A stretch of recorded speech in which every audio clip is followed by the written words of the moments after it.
ভাই, কিভাবে বুঝবেন যে আপনার মাঝে অহংকার আছে? অহংকার থাকার কয়েকটা আলামত আছে। যেমন আপনি সাধারণ একটা পোশাকে বের হলেন, সিম্পল বাহিরে বের হলেন।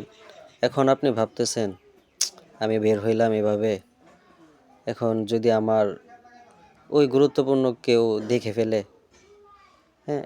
এরকম একটা মনোভাব যদি আপনার মধ্যে আসে, তখন আপনি বুঝবেন যে আপনার মধ্যে অহংকার চলে আসছে।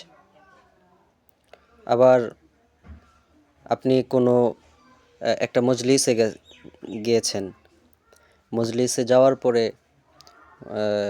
মিটিং, মজলিস বা এরকম জাতীয় কোনো জায়গায় গেলেন। ওইখানে যাওয়ার পরে যদি দেখেন যে আপনাকে সামনে জায়গায় দেয় নাই, বা জায়গা পান নাই, পিছনে জায়গা দিয়েছে, ওইখানে বসছেন। তখন আপনার ভিতরে একটা কষ্ট লাগলো, আমাকে এমন একটা জায়গায় বসতে দিল। এই যে একটা মনোভাব, এটা যদি আপনার মধ্যে চলে আসে, তখন আপনাকে বুঝতে হবে যে নিশ্চিত আপনার মধ্যে অহংকার চলে আসছে।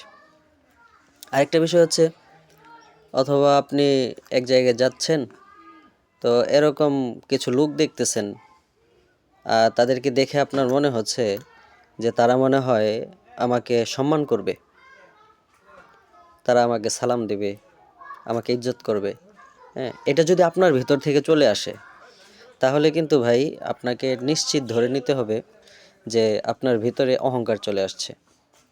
তো এই অহংকারী বান্দাদেরকে আল্লাহ তাআলা কখনো পছন্দ করেন না। এজন্য অহংকার মুক্ত থাকতে হবে, অহংকার থেকে বেঁচে থাকতে হবে। আল্লাহ তাআলা আমাদের সবাইকে বোঝার মতো তৌফিক দান করুন।